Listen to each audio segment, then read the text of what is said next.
All right, before we start, the City Council just met on 2 closed session items, and there is nothing to report out at this time.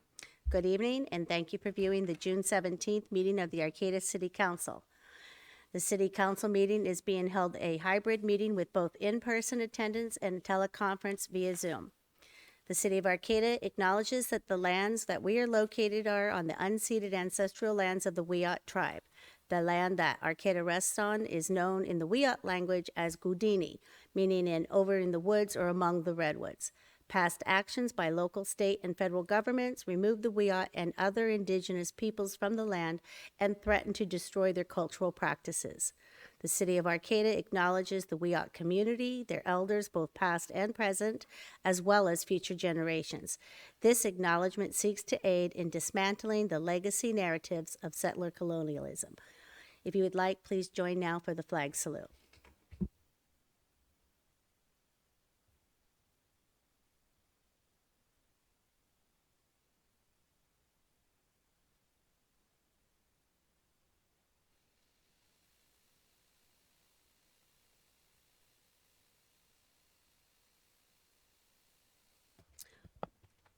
Will the city clerk please call the roll?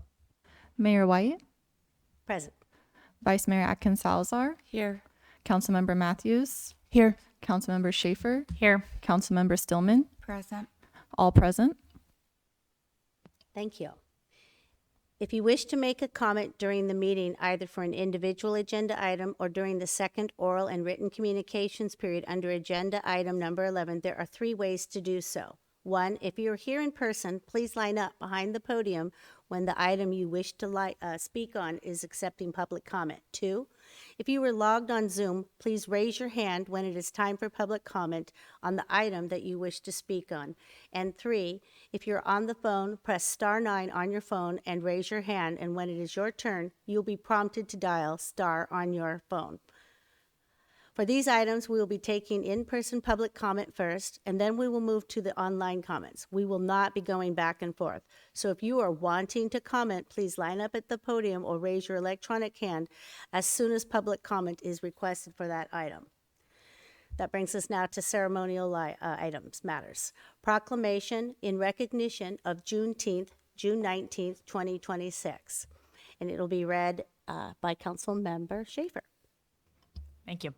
In recognition of Juneteenth, June 19th, 2026, whereas the City of Arcata recognizes Juneteenth as an important day in American history, marking the date in 1865 when the last enslaved African Americans in Galveston, Texas were informed of their freedom, more than 2 years after the Emancipation Proclamation was signed. And whereas Juneteenth stands as a symbol of freedom, resilience, and the ongoing journey towards justice and equality for Black Americans. And whereas Black residents of Humboldt County have made and continue to make significant contributions to the cultural, educational, civic, and economic life of our region, often in the face of historical and ongoing barriers, including underrepresentation and experiences of racial bias. And whereas acknowledging our shared history and the realities of past and present inequities is essential to building a more inclusive and thriving community for all. And whereas the City of Arcata supports continued efforts to ensure equitable access to opportunity for Black residents, including the pursuit of strategies to improve access to education, economic development, housing, and land-based initiatives.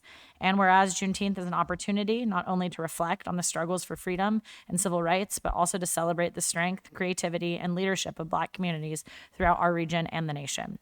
Now, therefore, be it proclaimed that the City Council of the City of Arcata hereby recognizes June 19th, 2026 as Juneteenth and encourages all residents to reflect on the meaning of this day and to learn from our collective history and to support efforts that advance equity, inclusion, and opportunity for all, especially Black residents who have helped shape the fabric of our community. And that's dated June 17th, 2026, and that is signed by our Mayor, Kimberly White. And today we have from Black Humboldt, we have Taikisha, who's the collective building innovator, and Ra, who's the arts and culture innovator.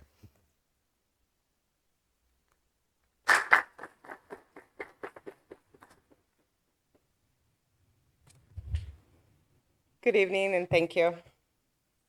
Thank you. On behalf of Black Humboldt and the many community members who continue to pour into the work of Black empowerment, enlightenment, and entertainment, we are happy to accept this proclamation in recognition of Juneteenth, 2026. Juneteenth is more than a date on the calendar.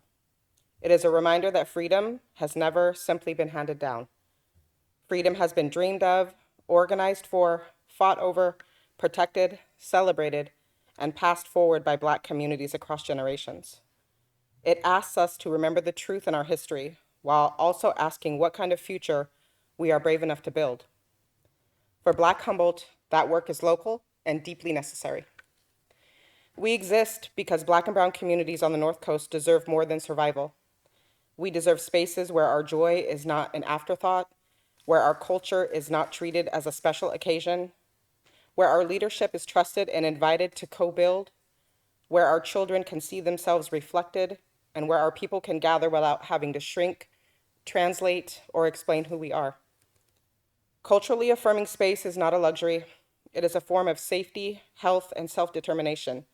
It allows communities to name our own needs and design our own solutions, tell our own stories, and build the kind of programs, gatherings, and institutions that reflect who we are and what we deserve. That is the work Black Humboldt is committed to. Through our Juneteenth Cultural Festival, which started today, we will continue through this weekend, is a culmination of all of our hard work and passion. We create space for Black celebration, art, music, food, history, healing, and connection. This year's festival theme, Honoring the Past to Seed the Future, reminds us that remembrance is not passive. When we honor the past, we are planning a future where Black and brown communities have the resources, space, and autonomy we need to thrive. But Juneteenth is only one part of the ecosystem that we are building.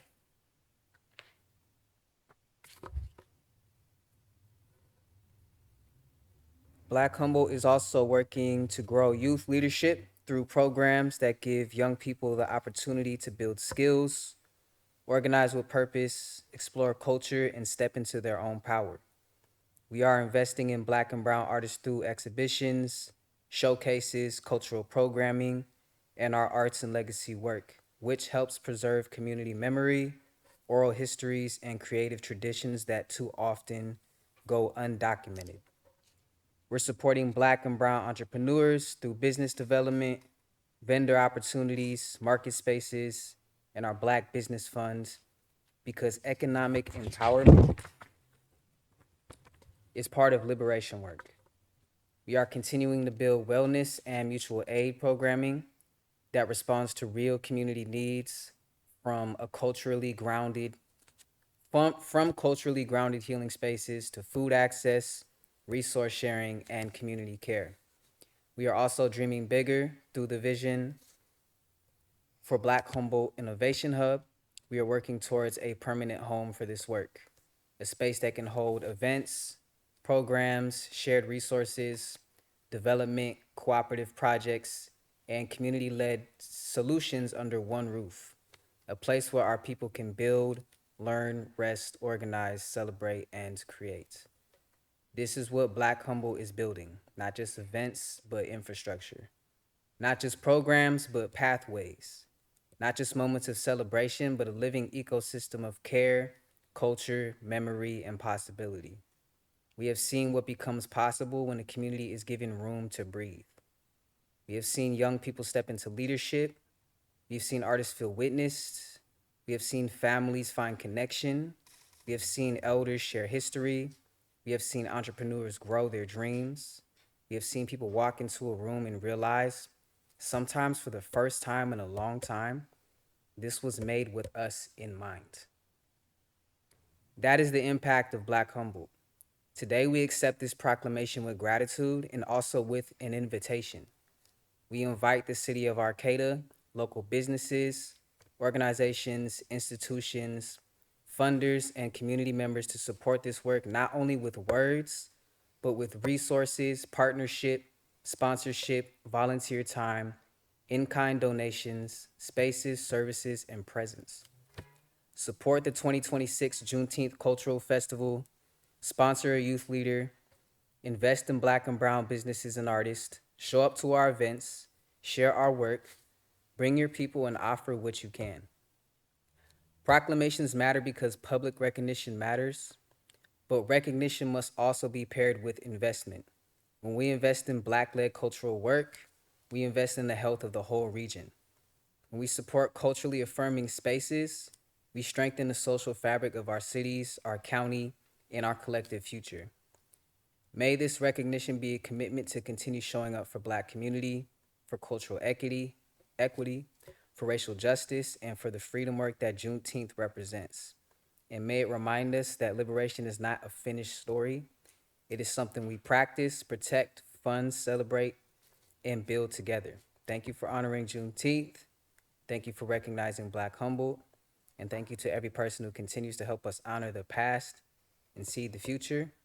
And hopefully we see you all at Juneteenth. Thank you. Thank you. Thank you. All right, thank you for that. All right, now we will have a certificate of appreciation for Michael Furness for his over 17 years of service to the city of Arcata. This certificate of appreciation will be read by Council Member Alex Stillman. Thank you. So the certificate of appreciation for Michael Furness for over his 17 years of service to the city of Arcata. Whereas Michael Furness was first appointed to the Forest Management Committee on July 31st, 2008, and served diligently through March 2026, serving as chair from February 2014 to February 2017, and again from July 2024 through March 2026. And whereas Michael's background in hydrology and watershed science, and with his spanning experience in realms of climate change and carbon markets were indispensable to his approach as a committee member. And whereas Michael's holistic approach to sustainable forest management was focused on ensuring the ecological, social, and economic components of community-based forestry were always at the forefront of managing the Arcata Community Forest. And whereas Michael's role as the adjunct professor at Cal Poly Humboldt helped expand student involvement and experience in the ground assessing forest roads and infrastructure in Arcata's community forests. And whereas the Forest Management Committee includes members with expertise across a range of forestry topics, Michael's broad experience and expertise in watershed science and carbon sequestration combined with a deep love of Arcata will leave a lasting legacy on the city's approach to management of the community forest. And whereas the council and his fellow community members and staff wish to thank Michael for his significant contributions, dedicated service, and engaging annual reports to the council over the past 17 years and more. And we will miss Michael at committee meetings at 7 a.m. And now, therefore, the City Council of the City of Arcata hereby expresses its appreciation to Michael Furness for serving the people of Arcata for the past 17 years, and we wish him the best and commemorate his release from service as of March 31st, 2026, signed by Kimberly Mayer and dated today. And Emily, will you be accepting that? Well, Furness, I am very sorry that he is not here to hear that recognition in person. As the Environmental Services Department, we greatly appreciate the important role of committee members on our many committees. And Michael has been serving for over 15 years, 17 years, will continue to make a positive impact in the Arcata community. And thank you very much for the time to celebrate him and the recognition of all the great work of our committees.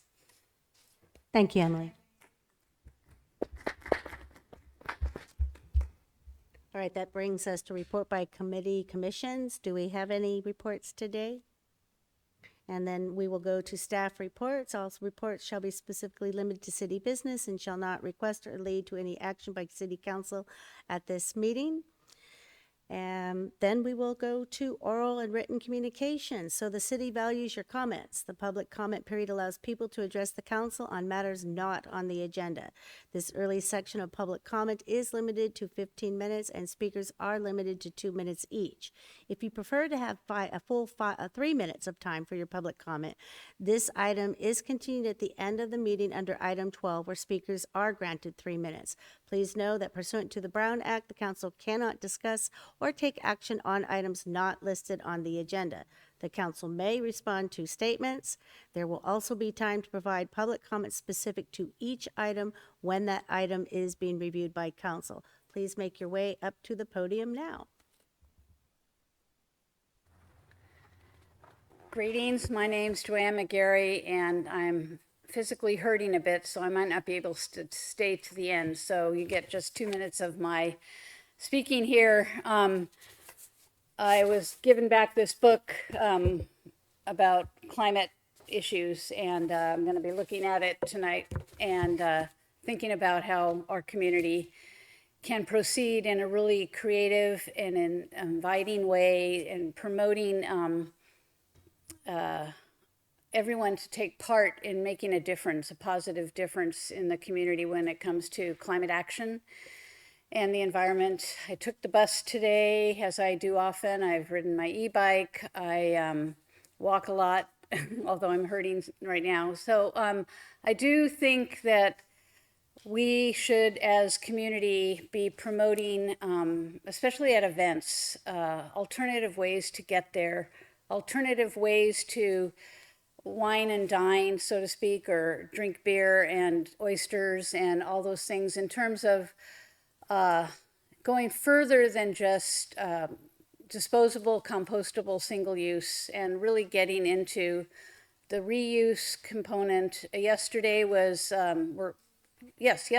refill, World Refill Day, and I went to the co-op and refilled my containers with nuts and chocolate and stuff and things like that. So, there's more I could say, but I really do want the city of Arcata, when we talk about committees and commissions, to think about a peace and justice committee that could talk about some of the things people like me are asking for, which is like a international city of peace membership, joining the nonviolent city project. Nonviolence in our city is really important that we should be promoting, and then compassion. Charter for Compassion. So thank you, and there you go. Thank you for your comment. Do we have anyone else in person that would like to make a public comment? If not, do we have anyone on Zoom? There's no one on Zoom. All right, thank you. That brings us to the consent calendar. All matters on the consent calendar are considered to be routine by the City Council and are enacted in one motion. There is no separate discussion of any of these items. If discussion is required, that item is removed from the consent calendar and considered separately. A, approve, waive reading of text and consent to read by title only for any ordinance on this agenda. B, approve the minutes of the City Council special meeting of June 3rd, 2026. C, approve the minutes of City Council meeting of June 3rd of 2026. D, bi-weekly report on disbursements. E, make a continued finding that emergency procurement to repair filed culverts at 4700 West End Road is necessary, and authorize the city manager to execute all applicable documents. F, approve the project plans and award a contract for the First Street Lift Station Improvement Project to Wayland Construction Incorporated in the amount of $1,696,650, adopt a categorical CEQA exemption and approve necessary and associated related actions. G, adopt resolution number 256-70, approving a letter of agreement between the City of Arcata and Operating Engineers Local 2 to amend the 2025 through 2027 Memorandum of Understanding regarding medical benefits, and authorize the city manager to execute all documents. H, approve a contract amendment with SHN Consulting Engineers for $20,870 for an environmental support services around Phase 1 of the Arcata Wastewater Treatment Facilities Upgrade Project, and authorize the city manager to execute all applicable documents. I, approve purchase of valves from Frank A. Olson Company for the First Street Lift Station Improvement Project in the amount of $89,505.58, and approve necessary related actions. J, award a research contract in the amount of $89,300 to Cal Poly Humboldt Sponsored Programs Foundation for academic and engineering services at the Arcata Wastewater Treatment Facility, and approve necessary associated related actions. K, authorize the purchase of 3 AVTEC radio dispatch consoles from the Day Wireless Systems in the amount of $169,549, and authorize the city manager to execute all applicable documents.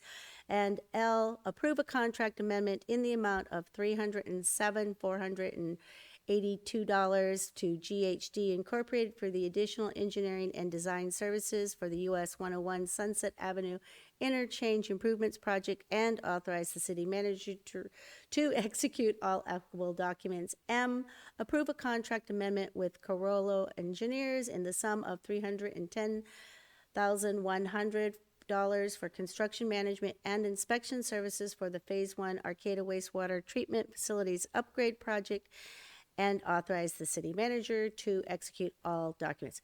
Whew. Would any council member or staff like to remove an item from the consent calendar?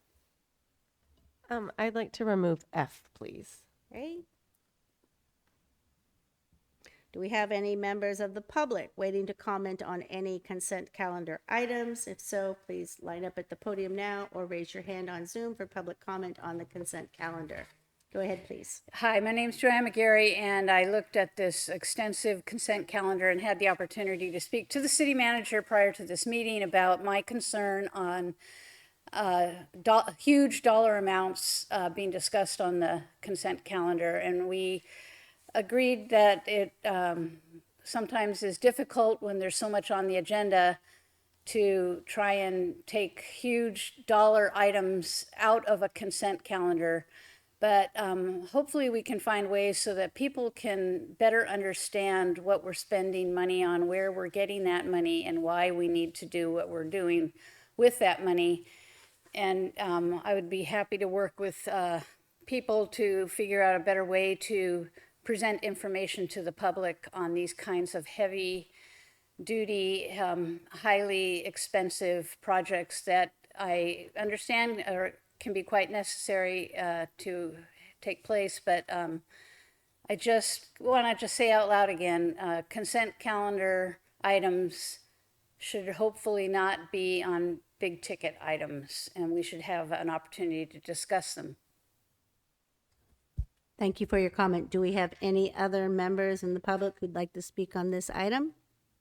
If not, do we have anyone on Zoom? Yes, we have one hand on Zoom. Thank you. Dan, please go ahead. Hey, council. Just want to second what Joanne McGarry just said. When we've got huge dollar items, I mean, we're talking about some of these items are over $1 million, and many of them are tens or hundreds of thousands of dollars. It probably makes sense to treat them as separate line items, and is absolutely something that you should consider in order to provide more transparency into these issues, especially in a time when we have looming budget issues. Oops, thank you. Thank you for your comment. There is nobody else? Okay, thank you. So do we have a motion to adopt the consent calendar with the exception of item F? So move. I will second. So we have a motion from Councilmember Stillman and a second from Councilmember Schaefer. If there's no discussion on the motion before we vote, okay, all those in favor? Aye. Aye. And I say aye, so passes unanimously. All right. F, here we go. Sure. I just I only pulled it because of the high dollar item. I thought people might want to know, so thank you. Great. So the First Street improvement project is for a key sewer facility. It's located in the South G Street neighborhood at Rotary Park. And in the winter, it's an essential facility that really brings wastewater all the way from Bayside and Sunnybrae over and to the wastewater treatment facility. It is composed of very outdated pumps, in particular natural gas pumps, and many in the neighborhood can likely attest when we have higher rains and that station is running a lot, it is very loud. So that is one impact to the neighborhood. The other impact is really that our staff no longer can purchase parts to make repairs because they're that outdated. This has been been a capital improvement program project for many years, at least over 5 or 6. With all the other infrastructure priorities, we really finally got a chance this past fiscal year to finalize the designs. So that will upgrade the pumps to electrical pumps. That'll be, in alignment with our shifting towards reduction of greenhouse gas emissions, and also have a much more reliable sewer facility, in particular of staying in compliance with our sewer collection system, and hopefully better outcomes for the neighborhood as well. This is to approve the plans, and then we also put out a bid for construction. Fortunately, we got good bids that came in, within range of our engineer's estimate, and we're really excited to move the project forward. And we're working on a tight timeline to try to make progress before the next winter. Thank you, Emily. And just one additional comment for Councilmember Atkins Salazar. We are looking very closely at items, and as I mentioned in a conversation with Ms. McGarry earlier, we are looking at any items over 200,000, and if they're anything but routine, we're trying to pull those. We had a packed agenda, so tonight was a little bit different than what you've been seeing, where we've been pulling items of higher dollar amounts off. And so I just wanted to let the council and the public know that we do hear that, and generally we're trying to follow a rule to bring higher dollar amount items as separate business items. And so we hear the council, we hear the community on that, and we're making an effort to do that. Thank you for that. Yeah, I did add up the dollar amount for the full consent calendar, and it's $2,683 on the consent calendar, which is a lot. And I know I had a conversation with you about this as well. And I know that in the staff report, it's for these items, it does call out specifically like where it comes out of the budget and whether it's already been budgeted for, and whether it's general fund or from an enterprise fund. So I do appreciate that. I do know that not everybody has a chance to look through the agenda packet. And so I just would encourage people to, keep calling it out, making public comment. So thank you. Great. Right, I'll make a motion to adopt item F from the consent calendar. Okay. Second. So we have a motion from Council May I- Vice Mayor. Sorry, go ahead. I just want to make sure we invite public comment. Yes, I apologize. Thank you for that reminder. Yeah, Are you asking me if there's anybody on Zoom? yeah. No, there's not. Okay, great. All right, so we have a motion from Vice Mayor Atkins Seltzer, and a second motion from Council Member Alex Stillman. If we have no other comments, then all those in favor? Aye. Aye. I say aye, so motion passes. Great, okay. Old business.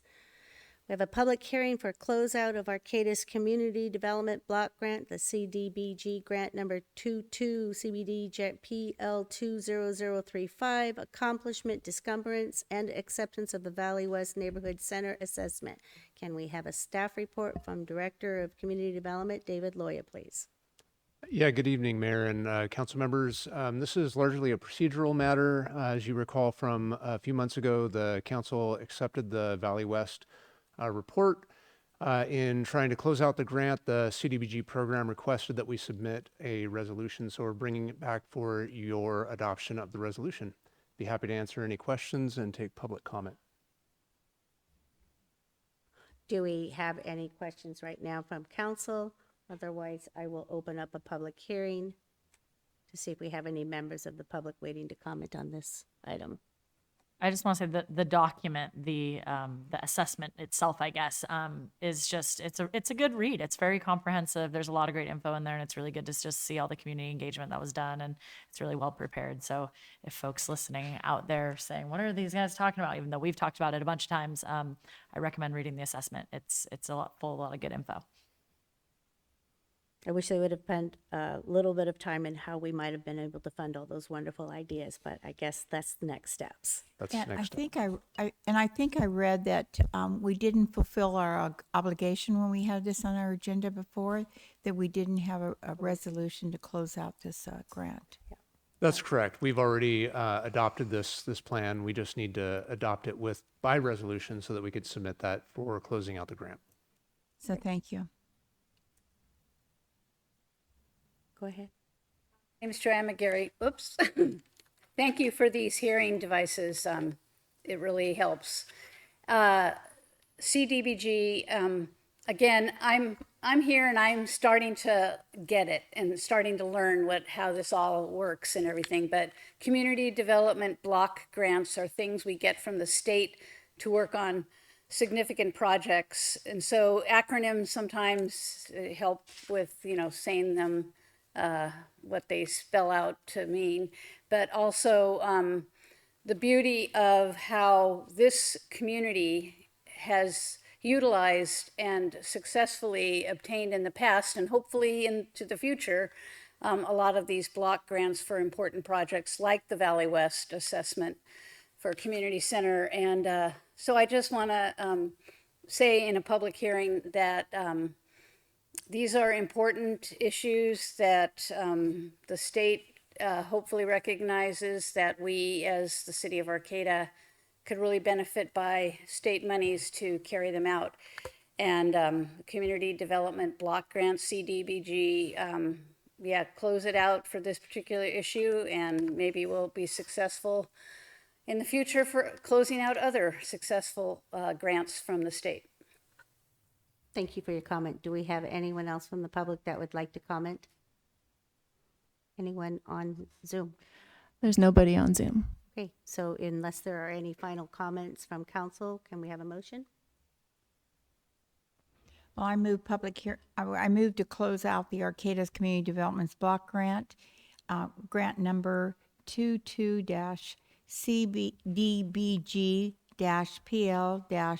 22-CDBG-PL-20035, accomplishment and disencumber and acceptance of the Valley West Neighborhood Center assessment. I'll second. By adopting resolution number Right. 256-72. Oh, I should have gone in there and clicked on that. Okay, I just read it off the agenda. Sorry about that. Yes, it's a resolution number 256-72. Okay, so we I do- will still second. Thank you. Okay, we have a motion from Councilmember Stillman, a second from Councilmember Matthews. All those in favor? Aye. Aye. And I say aye, so motion passes. I say aye too. Sorry. Oh, sorry. We're good with that motion? You got it? Yes, I heard the addition of the resolution. Thank you. All right. So then we shall move on to new business. Appoint 2 members to the Planning Commission for 1 term expiring March 31st, 2027, and 1 term expiring March 31st, 2028. Earlier this evening, we interviewed 4 candidates for 2 vacancies on the Planning Commission. Do we have any questions or comments from the council? I just wanted to thank everyone that came to interview. We had 4 wonderful candidates for 2 positions. So I just appreciate the enthusiasm in our residents in being a part of the process. So thank you. And also the diversity of the backgrounds of everybody, and again, the willingness to serve. I wish we had seats for all of them. Yes, it's always wonderful to see who's applying for our Planning Commission. And with that, I would like to move that we appoint Wendy Starr to one of the 2 positions on the Planning Commission. And I'm not going to be able to go in to see the terms. I'm doing really well. I'm trying to do everything on my computer. So Now I have to get rid of something to get back to it. So Alex- I'm not too sure how to do it. So 1 term expires March 31st, 2027, and 1 expires March 31st, 2028. I would do March 31st, 2028. Great. I will second that, and I just want to add, I was really impressed with Wendy's healthcare background, and that's something that our Planning Commission definitely doesn't have right now, or maybe even has ever really had. And I think her work in population healthcare sounded really interesting for being a part of the commission. So I would second that one. And I And we totally agree. And I think it is going to be something that'll be beneficial for us to have on our commission. And thank you. So do we have, Are we going to go one at a time then? yeah. So do we have any members of the public wanting to comment on this item in person? Do we have anybody online? There's no one online. Okay. So do we want to do this in 2 separate motions? Okay. So we have a motion from Councilmember Stillman, and we have a second from Councilmember Schaefer. So if there's no other discussion before we vote, all members in favor? Aye. Aye. I say aye, so motion passes. That will bring us then to appoint a one-term member ending March 31st, 2027. And I would like to make a motion to appoint Justin Baum Hawkins to a planning commission term expiring March 31st, 2027. Second. So we have a motion from Councilmember Matthews and a second from Councilmember Stillman. Any further discussion before we vote? Okay, all those in favor? Aye. Aye. Aye.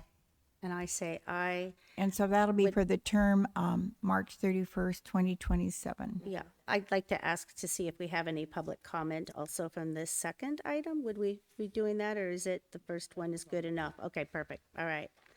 So then, all those in favor of aye, I say aye, motion passes. Aye. All right. Aye I just again. want to thank everyone again. It was a really tough decision.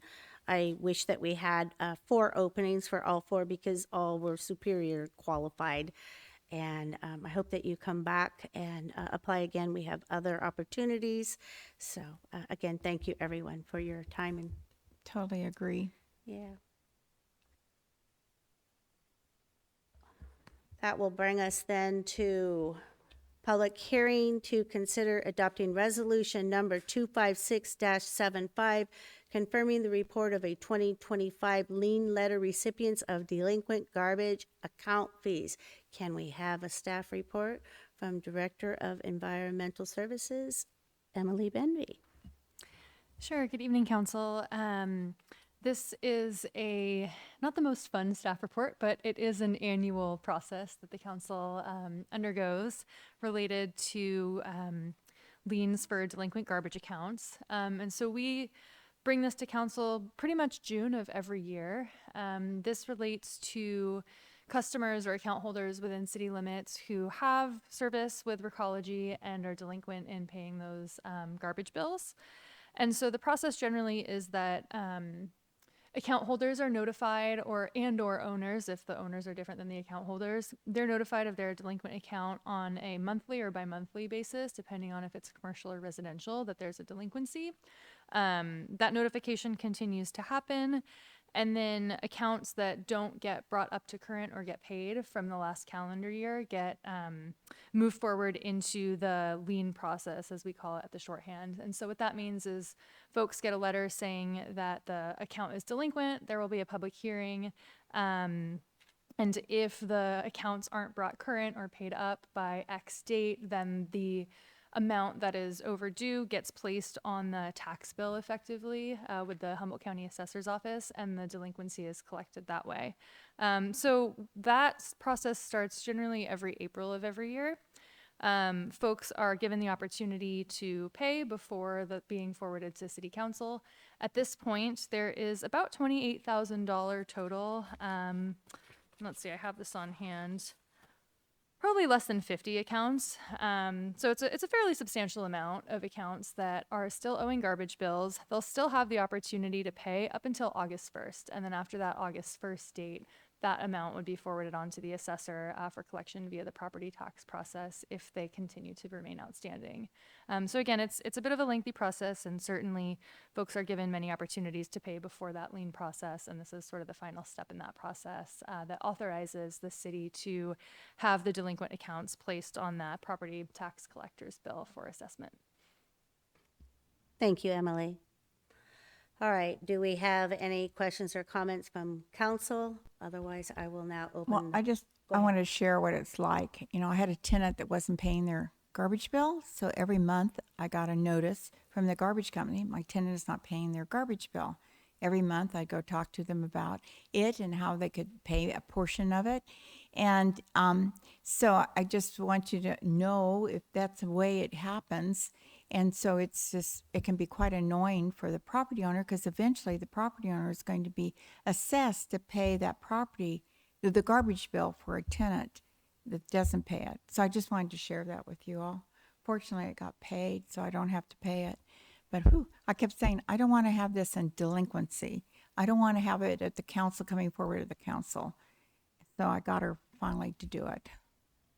Okay, I will now open the public hearing. Do we have any members of the public waiting to comment on this item? If not, do we have anyone online virtually? There's no one online. Okay. Any final comments right now or a motion from council?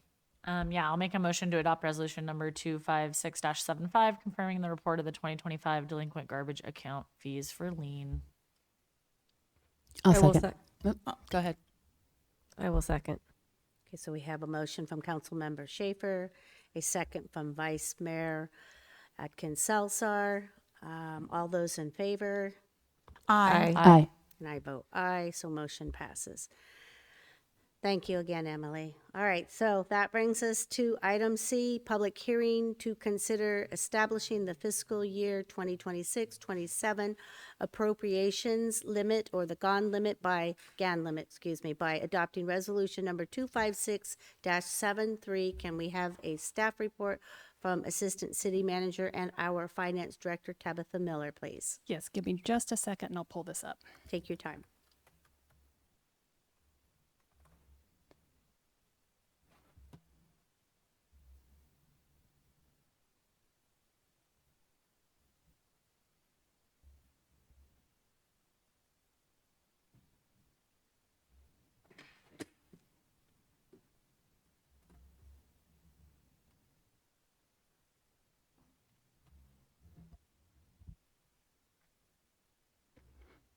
Good evening, Mayor, City Council, members of the public and staff. So this is a relatively sort of routine process that we go through every year. We are adopting the appropriations or expenditure limit, also known as the GAN limit by the person who originally sponsored it for our fiscal year. And this is kind of the precursor to the budget, which is the next item on the agenda. So the origins of this date back to 1979, and it was part of the Prop 13 reforms.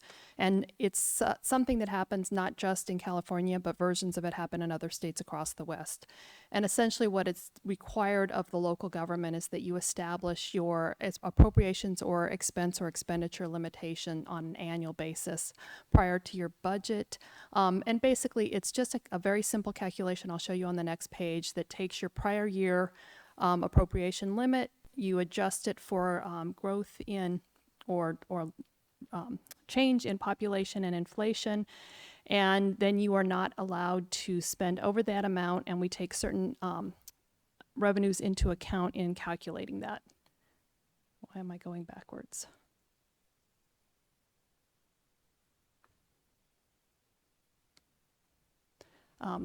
So this, it looks complicated, but it's a relatively simple calculation. You'll see last year's limitation at the top, just over $22 million. Our price factor for this year is 4.95%. That's actually based on the per capita personal income tax, so it's a little higher than our inflation numbers these days. We get a population factor. We are the only city in Humboldt County that actually had positive growth in our population. Everyone else had negative, so we have just under 3% there. We take those two numbers combined, we multiply it by the 25-26 appropriation. We get what our new one is. The difference is the increase. It's for this year, it'll be about $23.8 million. We have, as long as I've been here, been well below the revenues that are subject to the appropriation limit have been well below the actual limit. So we've got about a $6.5 million buffer. So we're well within that GAN limit. I just thought I'd show you the changes in population.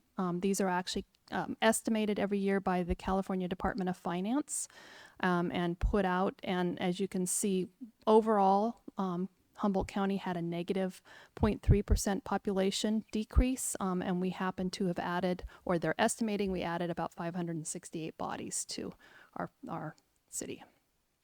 Any questions? I guess I just wanted to comment that while everyone else had a decrease, we had an increase of 3%. We did, which is even when you look at, because they actually put out all the population estimates statewide, and there aren't very many that, and it is an estimate, there aren't that many that are above 1 or 2%. So we certainly are in the minority. Okay. I will now open up the public hearing. Do we have any members of the public waiting to comment on this item in person? If so, please make your way to the podium. Do we have anyone virtually online that would like to comment on this item?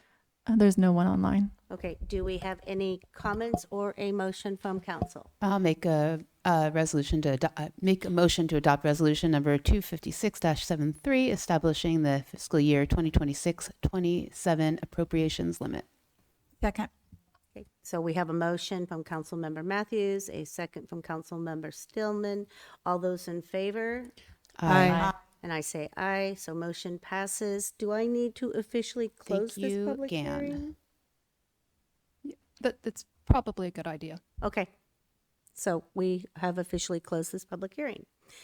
All right, so that brings us to item D, public hearing to adopt resolution number 256-74, adopting the fiscal year 2026 to 2027 budget and approve the City of Arcata 2026 to 2027 legislative platform. Can we have a staff report from our Assistant City Manager and our Finance Director? Again, please, Tabitha Miller. Yes, thank you. Just kind of a real brief recap. This is not the first time that we've been before the City Council with the budget this year. We've actually had 3 prior work study sessions, and so you have already spent hours on this topic. April 6th, 8th, and May 13th, and just a reminder that our municipal code actually requires that we adopt the city budget on or before July 1st of every year. There are 7 items that I wanted to make sure you are aware of that you're adopting as part of the budget and the budget document this evening. It's the appropriation or GAN limit, which you've already done just a few minutes ago. You're adopting revenue estimates and expenditure appropriations. You're adopting your goals, objectives, and priority projects for the fiscal year 26-27. You're updating or revising your budget and financial policies or stamping off on what's already there. You are approving the capital improvement program projects budgets, not the program itself, but the budgets that go along with that. You're authorizing staff positions and the estimated salaries and benefit costs for those. And then you're also approving the fiscal year 26-27 legislative platform. So these 6 numbers here are really the big picture kind of parameters of your budget, and they're just good things to know. So the total budget this year is $95 million. That's actually down from $110.7 million last year. So we saw about a 14% decrease there. Your capital budget is still large at $50.1 million, but that's a $10 million drop from what you had adopted last year about this time. The total payroll budget, $21.7 million, and that was $21.3 million last year. City population, we just talked about, it's up to 19,570. You're approving 136.5 full-time employees, plus the 5 city council positions that are there. And then your general fund budget of $21.6 million this year, and that's a pretty significant reduction from last year. It was 24.7 when you adopted it in June of 2025. We have talked quite a bit about this, but I just kind of wanted to make sure the council remind you and anybody who's here or online watching the budget presentation tonight, we have sort of had our challenges this year. We are projecting sales tax, our transaction and use tax, both Measure G and H down, and our transient occupancy tax or hotel tax. We have projected those down 5%, and that has a big impact on our general fund because those are the big tax revenues to support those general expenses. We've also, on the other side, we've had some pretty significant increases in our insurance costs, both our liability, property, and our health benefits. CalPERS costs continue to increase. Construction costs always seem to be on the rise at higher than inflation numbers. Utility and technology costs are rising. Replacement of just our infrastructure, and then security. Security has become just hugely important, and of course that comes with additional burdens from a cost factor. And then just general supplies and services continue to increase.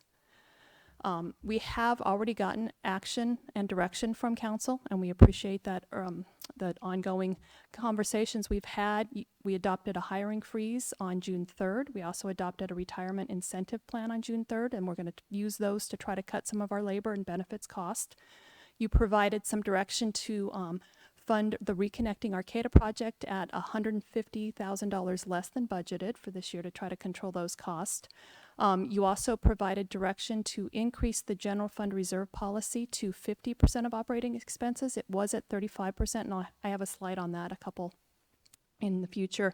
And then you had agreed with the 5% decreases in our projections for our tax revenues. So our $95 million, this gives you a big picture review of how those funds are spent, and you will see that the largest portion is our utilities, and that's primarily our water and wastewater, but it does also include solid waste, the small portion of the expenses that are on us, and our stormwater. And a big chunk of that, of course, is the capital program that continues to be robust and is part of that $50.1 million we discussed from our capital program. Public works projects and services are second, and that really is our streets and transportation. And we've got a couple big projects, including our annual paving and starting construction on the Sunset and 101 project this year. And then third is public safety, is kind of the third high amount of dollars. And just kind of wanting to remind everybody that, you know, we are trying to invest in the people, the infrastructure, and the future of our community, and it really is important. So where does the $95 million come from? So you can see on the pie chart in dark green there, intergovernmental revenues is about $27 million. Most of that is grant funding that is related to our capital projects or some of our other community development special programs. About 3.5, the other part of that 27 million, is ongoing revenue. It's our gas taxes, which are a regular revenue source, and we get a motor vehicle in lieu of tax that's about $2.4 million. Charges for services account for just about 19% of our total revenue. And again, the majority of that, the vast majority, is our utilities. Taxes is 16% of our total revenue citywide. And then a couple things that I just wanted to make sure we point out, because they are something to be aware of. We are looking at probably issuing debt sometime this year, and it's the first time you will have issued debt since 2015, and even then you were just refunding issues that were out there. You have a very small amount of debt. It's we've got $2.8 million with the redevelopment agency, and those funds actually still come from the property tax. It doesn't come directly from the city coffers. And then you have about $1.7 million in improvements to this building and some of the water system that were refunded back in 2015, and I believe those are paid off in 2029. So adding $15 million is well within the city's abilities to pay off. It's been built into the rates, but it is a big change for the city, and it will add debt that hasn't been there. And then we are projecting use of fund balance. That's really two primary places. We'll talk about it a little bit more in a slide or two when we talked about it in our previous meetings, but about 1.2 million of that will come from general fund. Some of the money that's been set aside over the years, and the other 6.2 comes from your reserves in your wastewater fund. So, which still remains pretty solid, financially solid and viable. I'm not going to go through all of this, but I just kind of wanted to remind you on our general fund that we really, it took the hardest hit because it relies on those tax revenues. It has the most labor, so our health insurance increases certainly had the biggest impact in our general fund. And then we continue to sort of have to subsidize other funds that just aren't able to make enough or bring in enough revenue to cover the costs. And those are critical services, you know, our stormwater fund, streets and gas tax fund, and our traffic safety fund. So those funds you're basically helping make those whole at the end of the year. And then we are using some preserves. Again, that's that one part of the $1.2 million fund balance to make up the difference. Just under $500,000 is the match for the Annie and Mary Trail. And again, that allowed us to leverage $7 million in grant funds. So it's well worth it. It's an extraordinarily important project for the community and very much well received. We've got $100,000 for facility assessment. We've got another $100,000 coming from water and wastewater. And This is a project that we felt was really important just because it's that forward planning. It allows us to continue to look at our infrastructure and continue to plan for how to take care of those assets. And then the Reconnecting Arcata project plan. And again, we went from about $5.6 million when we first looked at it to the $1.2 million that we're subsidizing. This is a big picture review of the general fund. And probably the biggest reason I wanted to put this up wasn't so much to go through all the detailed numbers. Here's our proposed budget this year at 21.6. You can see that last year you approved $24.7 million. Of course, the biggest decrease in that is in public works, and that's capital projects. But you can also see that we really did go through and make cuts at departments, and it is reflected in that 13% overall decrease in the budget that we did get. We did go in and look at every line item and make adjustments to every single department, and they were generally reductions. You've seen this slide before too, but just wanted to remind you and the public that we have done, or the city has done, and even before my time, a really good job of being conservative and putting money away in the general fund, and those really are there for those big projects, emergencies. You have that padding that is really nice. And when you look around at some of the other entities in our area and even throughout California, your general fund reserves are pretty good. At 277 days, you have a pretty good amount of fallback. It obviously would go quickly, but it is something to be very proud of as a council. So we are proposing, and it is part of the budget tonight, to change your emergency reserve from 35% of operating expenses, which is currently about $7 million, to 50%. So we'll be adding 15%. The nice thing is that you have excess unreserved fund balance that we can move there. So this doesn't cut into anything or hurt anything. What it does mean is that you'll be putting about $10 million away for the emergency reserves. And so those set aside for long-term extraordinary needs. After just kind of looking at this year, we currently have just over $6.1 million. We are looking at $450,000 probably net revenue this current year, 25-26. I will tell you that number was higher when I first showed you this chart a month ago or so. What's changed is our sales tax, and we'll touch base on that in a slide or two. And then that unreserved fund balance that we are intending to use to make up some of the shortfall in the general fund this next year. And it's the offsetting the 5% decrease in sales tax and TOT, the Annie and Mary matching funds, and then the facilities assessment, which is just under 1.2 million. It still leaves 5.4 million in unreserved fund balance. And so those are funds that would be available for other non-emergency expenses going forward. So sales tax, like I said, 5% doesn't seem like a lot, but it is such an important revenue source. It is, and it also is sort of a reflection of just the economy locally and the economy nationwide. And so it's something that I think we want to pay attention to. On the right-hand side, I wanted to give you just a little bit of history. This happens to be the city's TUT, or Measure G tax. I didn't include Measure H here because we don't have the history, because it just was implemented about a year ago. The other thing, let me see if I can show my mouse. The other thing is it's a little hard to read, but I've got a scale that's not from 0 to 3.15 million. It's from 2.55 to 3.15. And I did that on purpose, and you'll see in the next slide, so that you could see sort of the real change that's happened over the last 5 years. You can see that we had a nice continuing increase in this tax source to about fiscal year 24-25, topped out at just about $3 million.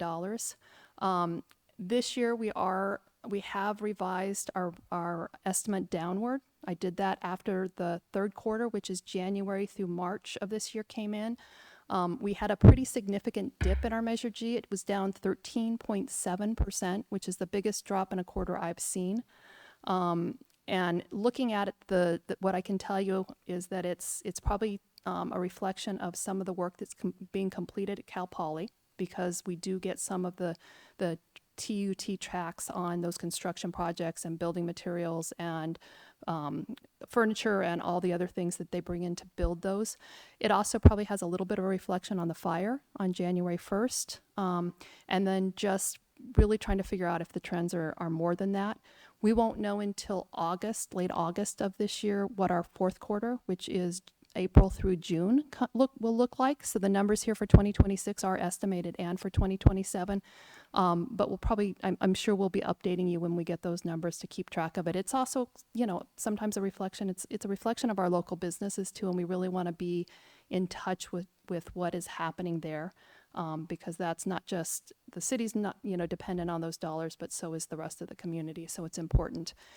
The graph on the right-hand side is really by quarter, and it's really just to kind of show you the fluctuation. What you'll see is that first quarter and fourth quarter, so July through September and April through June, certainly have traditionally been the best months. And you can see even in the beginning of this year, fiscal year 2026, we had the best first quarter that we've had in a number of years, probably the best ever, you know, and then we started seeing that decrease in quarter 2 and 3. And so we're probably not going to make up the difference.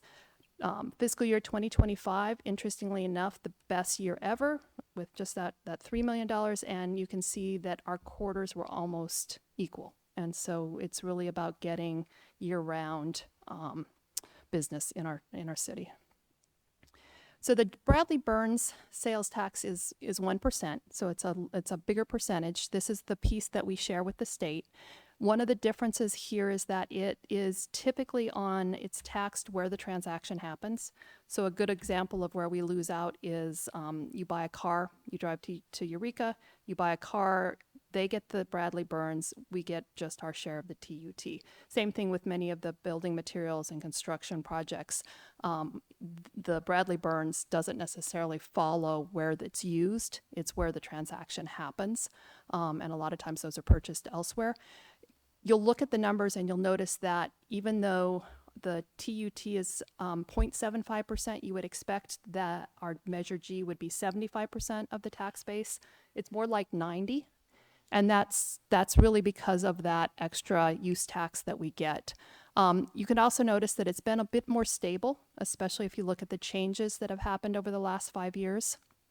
But we have projected that dip. It might be a little conservative in this particular tax source, which is a little bit more stable, but it gives us a buffer, and you can certainly make adjustments in these estimates when it comes to mid-year. So we have time to come back.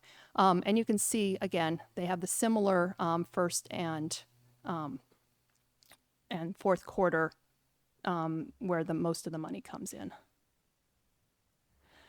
I did want to, again, I pointed out that your legislative platform is part of what you're adopting. We did add one item, and it has to do with supporting reform for California tort liability system and litigation and controlling escalating liability and insurance costs for public entities. Obviously, this is very important to us because it is part of our double-digit and increases in insurance, and so we want to have the ability to join our insurance companies and other joint power authorities and entities that are dealing with the same issue to try to limit damages and costs to what is appropriate and effective, but not overly inflated, and certainly trying to limit our cost in that process. And with that, I would answer any questions. All right. All right, go Mind ahead. if I go? Okay, I'm sorry, I have like notes everywhere. But again, first of all, I know we've sat through 3 budget meetings. I know this has been a really lengthy process. I want to again thank you for your pragmatism and conservative approach to this budget. I have in the last week sat through budgets in Fortuna, Eureka, and the county. So I just really, from the bottom of my heart, thank you for taking such the approach that you take when doing this budget. The one thing that I did talk to you about earlier, and city manager as well, that perhaps you can speak to, because I know that this was definitely important to us and to Arcata, was the $25,000 that we had agreed to set aside for the climate action position. I know that it is, especially after some of the conversations we've been having through, the economic development presentation, and just because of who we are, it's really important that Arcata is the leader and making sure that we have funds set aside for this position. So I do have a couple other questions, but I'd like for you guys to kind of address where that money is. And So we did originally have $25,000 in our budget, and our two-talk committee had recommended that. I know that it was an important set aside for many years for the city council, and the thought was that we would set that aside for matching funds as part of a sort of county jurisdiction support for a position for the climate action plan and for a climate manager. When we started hearing from the other jurisdictions and from RCEA that we weren't ready and that we weren't in a position to actually hire that position this year, we did take those funds out because we are so tight at this time. If that becomes a priority, or if it becomes something that becomes a reality in this budget year, I am sure that we can find funds within our budget to help that. And on the alternative, if the council felt really strongly about it, we could add it as an additional line item tonight. What I would recommend is that we just see how things go, and when that becomes viable, then we can address it. And there's nothing that says we can't bring something back to you at any point in the new year to fund those needs.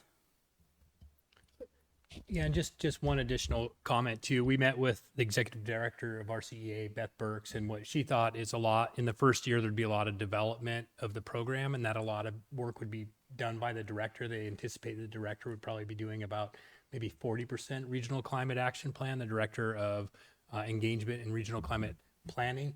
And so she was unsure of how soon we would need those funds for that our regional climate action plan administrator, but it's been clear to us that this is a priority for the council. And so I'd second Tabitha's recommendation of bring it back as either amend it and include it in the budget. We certainly have enough unprogrammed reserves that we could use, or we could bring it back when we have more clarity about what the actual needs of RCEA are as a budget amendment in the future. Yeah, and that's fine if that's what RCEA told you, but I just want to be able to, I guess, use our willingness to fund this position as leverage for the other jurisdictions that might be kind of dragging their feet, because I don't want them to say, well, Arcata's not doing it, so we're not going to do it either. I just want other jurisdictions know that should this position be ready, we are 100% ready to fund it. Understood. So those two options make sense, I guess. We would just look for direction from the council on what the preference is. I hope I'm here next year, but I feel like it's really important, and I personally would like to see that as an additional line item tonight so that it is secured. And as pointed out by Meredith, is that we want to make sure that we set the example for other jurisdictions so that this is for sure funded. I mean, I'm not sure what my fellow council members feel about that. I know that we have this budget and it is, what do you, other thoughts? I mean, yeah, I think we should add it as a line item, and if we don't spend it, great. We have $25,000 that can, go into the general fund or be used for other things. I would agree, and I know the conversations that have taken place, and that the reality that it probably won't happen in this fiscal year is realistic. But I think the piece of leadership having to do with it is what's important. So. If we want to talk about that more, so it'll we be can. like a placeholder. Is that what you're thinking? A placeholder? That's what I was hearing. Okay, a placeholder. Thank you. Is that going to hold up the adoption of the budget? No, tonight? what I would suggest is that you'll if you make your motion, I'm assuming you'll make it with the amendment of setting aside $25,000 for the climate action plan manager position. And do you need that to be specified from the general fund? It can be, yes. I just want to make sure that everyone has an opportunity to weigh in. I appreciate that. Thank you. No, I do. Just because there have, been rumors circulating that we might not be on board, this puts that to bed and lets people know we are on board. But to clarify, it's, if we don't, this is coming out of our reserves. So if we don't use it, it goes back into the reserves, not the general fund. Thank you. Or perhaps it's never pulled out unless it's used. Okay. All right, so. I do. No final comments, then is there a motion from council? Oh, no, I have No, more. we're not going to do that. I have more. Okay, Um, all right, more questions then, and public comment, of course. like less of a question and more of just a general comment. I think especially after we had that presentation of the economic development plan last week, which was wonderful and I really enjoyed it. And also seeing, that our sales tax are declining. I just think that it is really important for us to, when things come before us, to really kind of strategize about if the things that we're funding are going to give us like a return on investment and make Arcata a place that people want to visit and shop at and spend money in. And I just think that that we should kind of like in the future, we're making these decisions, weigh things against that economic development plan and how to increase our sales tax. And again, like I wasn't there for that discussion, but I did see when the chamber presented whenever the last time they were here, that Visit Arcata website that I think, especially since we had talked before about, branding Arcata as like a jumping off point to go take day trips and then coming back and spend here. I think that, whether the city does the website or the chamber does the website, our website absolutely leaves something to be desired, and someone should really invest some time and money because especially with the way people are planning trips nowadays, and a lot of it is like AI, like having something that is easily accessible and so thorough is going to be so important, like as a step to get people to come and spend money here. Yeah, and I think to that point, what came up was don't let the plan, sit on the shelf. And so thinking about, especially when we're looking at the budget, how we're gonna, you use that plan to push some of these things forward to help us on the other side of the budget that's not looking as pretty. So I don't know if other people want to talk about that. I have another question that I really want to ask, but you want to? Well, I was just going to think about mid-year budget review and if we can bring that back at that time. We can bring it back at that time. I do want to make sure that everybody does also know that we do have $150,000 set aside for economic development projects. We haven't obviously identified those yet, and there's probably some additional funds in our it's our redevelopment money that can be used for public projects that can support some of these efforts. So it's a matter of whether we bring it back at mid-year or if we do something before, because we're ready to bring back specific projects to city council to look at and weigh whether or not we fund those and move those forward. So yeah. I think we can do midterm it probably is, earlier. Yeah, I think midterm is probably too late, especially if money set aside. And I know that was a thing that we already voted on, so I don't know, like, how do you bring that back? Is somebody that voted no? The motion was to bring it back after we had our meeting about the economic development strategic plan to see where that would fit in with the plan. I think that was, the general motion and direction. So I think now that we've had that, I think that, seeing that again and maybe a way that's a little more, clearer, like, just a contract for services, not this kind of vague idea of an RFP. That I think that is the piece that confused me about that item that night. And so that we were just going to go out for proposals anyway, but it kind of seems targeted that, we have an organization that wants to provide us services and this is the service. So just that. Can I respond, Councilmember Schaefer? Just one of the things, so we're at a probably 80% completion level of that economic strategy. And so we expect to finish that in July, August. And so just to get clarity on kind of what your opinion was to come back after we have that list of projects and then bring it back within the next couple months after that plan's complete or thereabouts. Yeah, I guess that very good preview we got already kind of showed that project is on the list. So yeah, and a couple months I think is better than midterms. So I just wanted to bring up one of the things that saw that our the economic development person for the county was saying. It's really important when we post on social media or anywhere that we always are positive about our county and about our city, because now with AI, etc., when you're searching for a place, it picks up all the comments, and so it can come up with comments if I said something was not good or was good, it will pick that up. And so she encouraged us all to think very positively about what we say and that will definitely affect our tourists. Yeah, and I will say that, you know, Visit Eureka has incredible social media, and I think that really like makes a difference. And so just I mean, we do great with like press releases and like recycle your things or whatever, but I do think that there is an opportunity for us to really sell Arcata through like a Visit Arcata brand. So I'm really looking forward to the completion of that economic development plan. Again, like I want everything to be tight and aligned and everything like branded correctly, but it's something, it's definitely an opportunity. So I think Eureka has an overall vision. They just completed a welcome sign coming from as you drive north and around Hendrick, I think that's the correct area. So maybe some of you have already seen that. But I think we should look at an overall picture. And anyway, that's where I'm coming from. And I also heard some ideas about how to come up with that funding. And I don't know if you've heard about that. I or feel not, like we're but- getting into the minutia of it and the nitty gritty. I also would like to see if Vice Mayor Atkins Salzer would like to say something.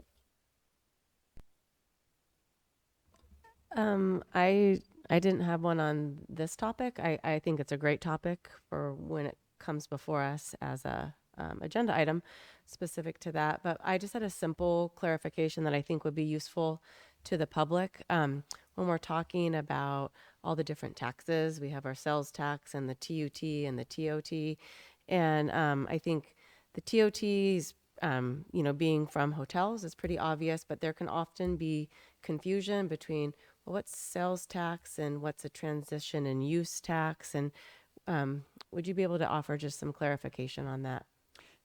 So first of all, we generally refer to both the sales tax from the state, the Bradley Burns, and the transactions and use tax as sales tax. And mostly because when you go to the store and you get charged here in Arcata 10.25%, the TUT, the transactions and use tax, is an added layer to the state 7.25%. And so they have different names and they're treated a little different in where they're collected and how they're collected, but we usually refer to that 10.25 as the sales tax, keeping in mind that the city, only gets 2.5% of that total.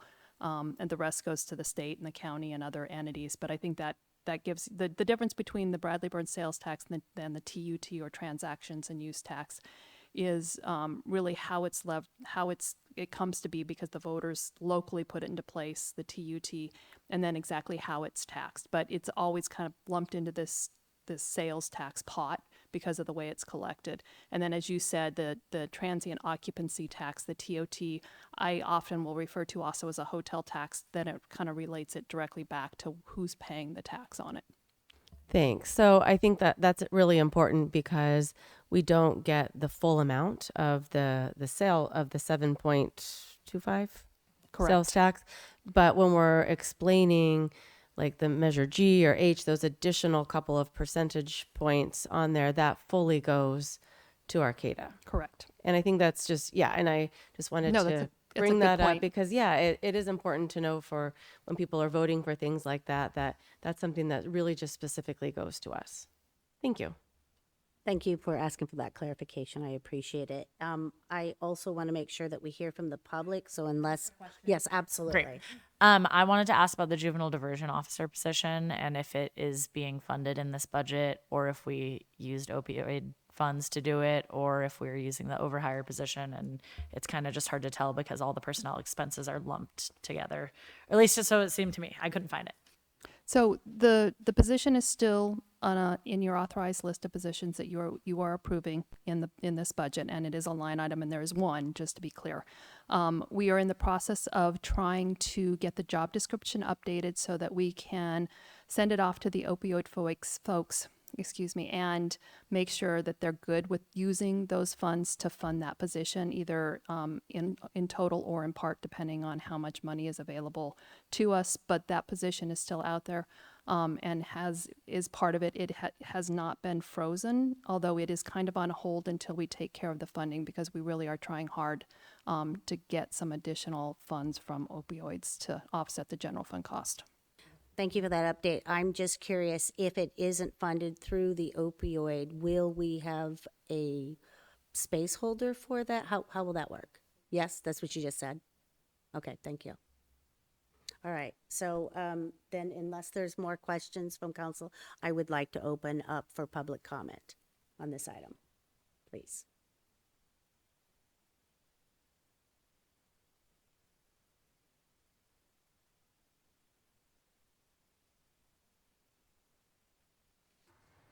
You know, the need to tighten our belts, and, you know, we're gonna have to make some cuts and take some delays on certain things is important.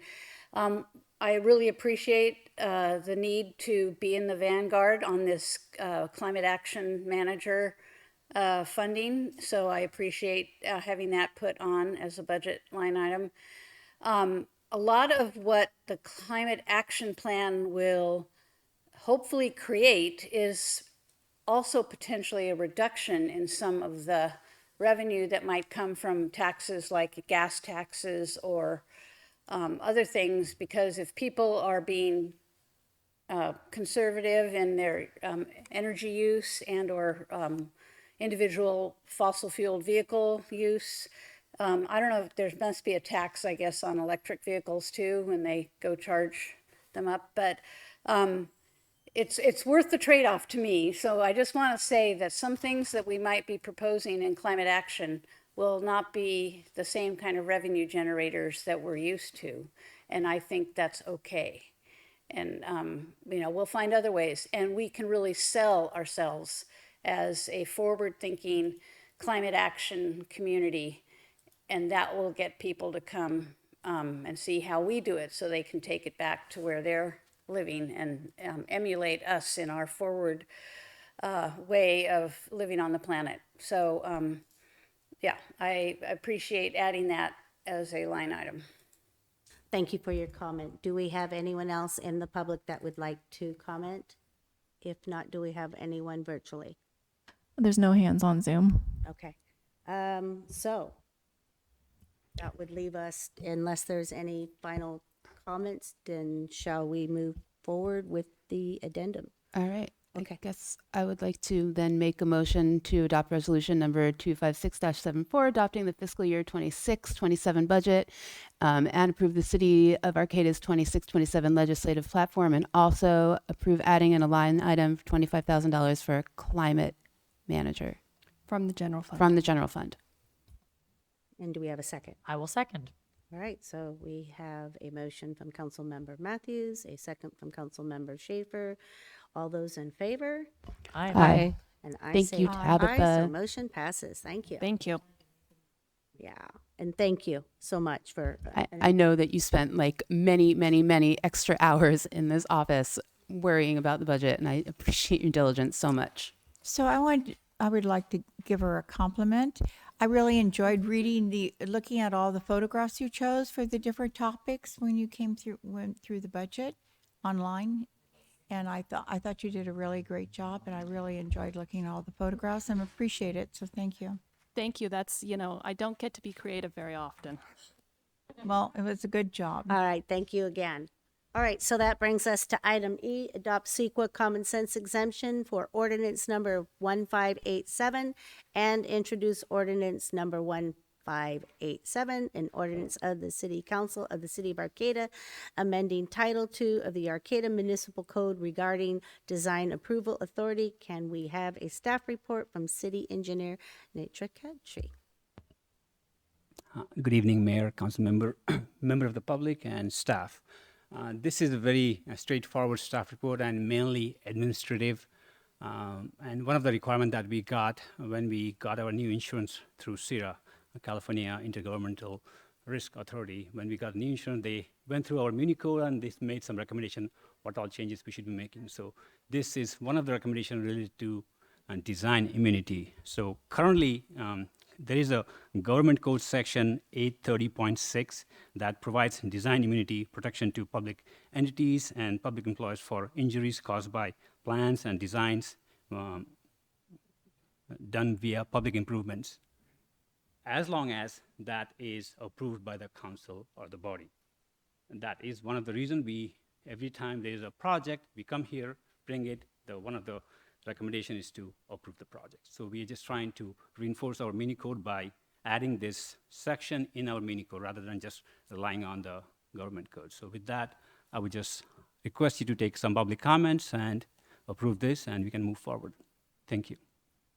Okay, thank you. So do we have any questions or comments from council? Okay, then how about the public? Do we have any members of the public who would be waiting to comment on this item? Anyone online?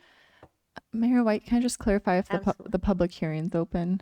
I believe this is a public hearing. Yeah, okay. So I will now officially open the public hearing. And do we have any members of the public who are waiting to comment on this item? There are no hands raised on Zoom. Okay, and there's nobody in public. So then do we have any final comments or a motion from council?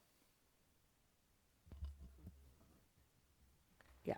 I'll introduce ordinance number, excuse me, number 1587, an ordinance of the City Council of the City of Arcata amending Title II of the Arcata Municipal Code regarding design approval authority for public improvement projects, waive reading of the text, and consent to read by title only.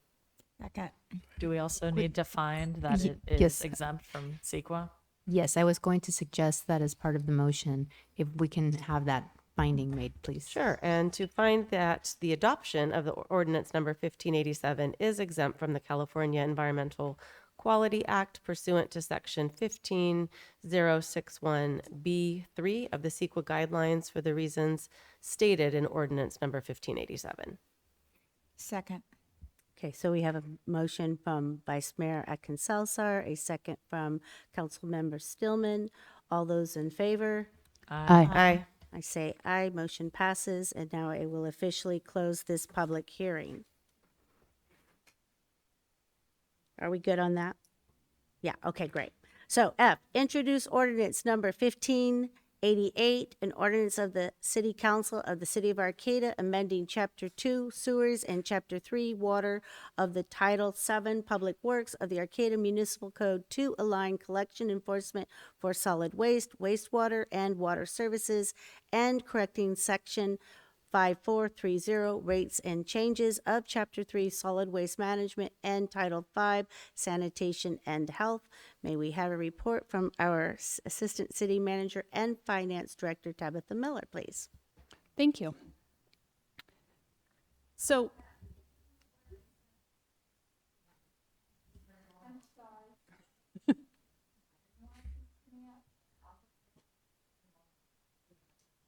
so what the ordinance that we are asking you to that we are introducing this evening is to add some potential collection and enforcement efforts to our water and wastewater systems. And really what we're trying to do is provide our staff all of the options that they have in order to collect on unpaid bills and receive those funds and sort of make it fair across the entire city. So what you are approving tonight will be the ability for us to place a lien on the respective property for water and wastewater.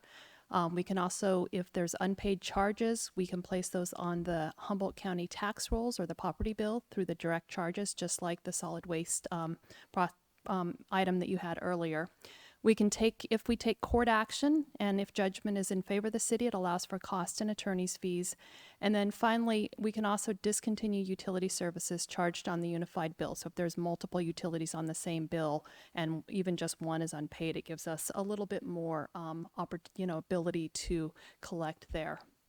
So one of the things when we brought this ordinance up is that the legal staff that wrote the ordinance wanted to take the opportunity to correct an error. And it really is just very simple that section 5425 does not exist. And so they thought the way to do it was to eliminate this that sentence from the ordinance. But when the environmental services staff looked at the solid waste section and took a look at this, they felt like they have many more changes that need to happen when the Recology franchise agreement moves forward and the SB 1383 requirements. And so they would prefer that we not do anything with that ordinance at this time, but instead remove that from the ordinance this evening and every reference to it.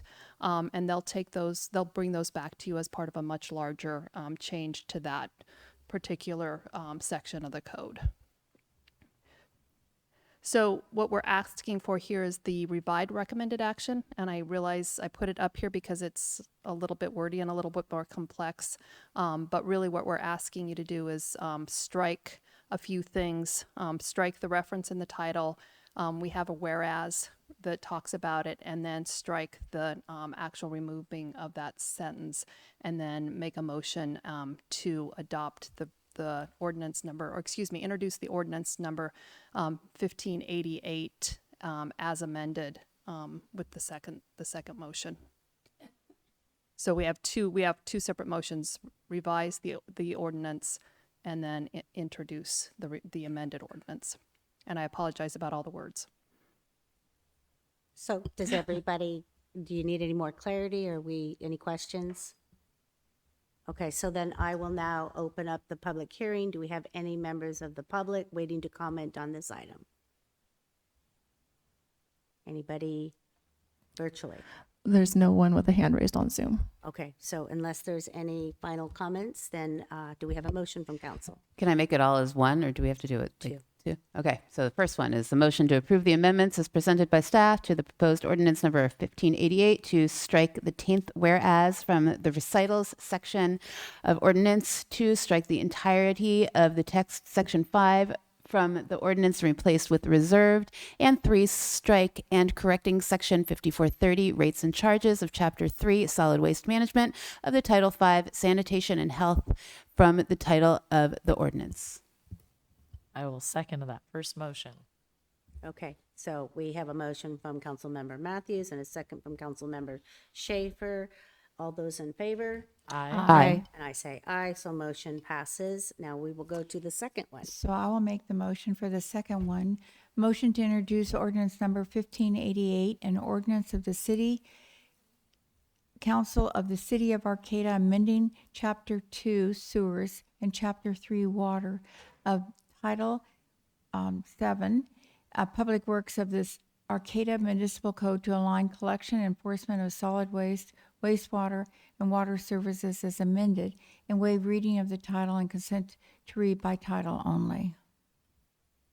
I'll second.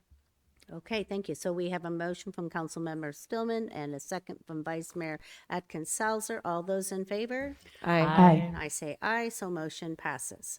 All right, so consider adopting resolution number 256-63, placing renewal of Measure G, 3/4 of a cent transactions and use tax measure on the November 3rd, 2026 ballot. Can we have a staff report from Assistant City Manager and our Finance Director, once again, Tabitha Miller?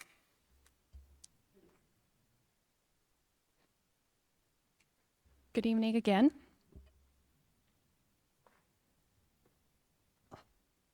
So this is an abbreviated version of the presentation we did as a staff report about 2 meetings ago or a month ago, as far as the information. And we are asking you to take action this evening to place this on the ballot. Just a reminder that Measure G was approved by the Arcata voters nearly 20 years ago on November 4th of 2008. It was approved by a percentage of 63.52% for and 36.48% against.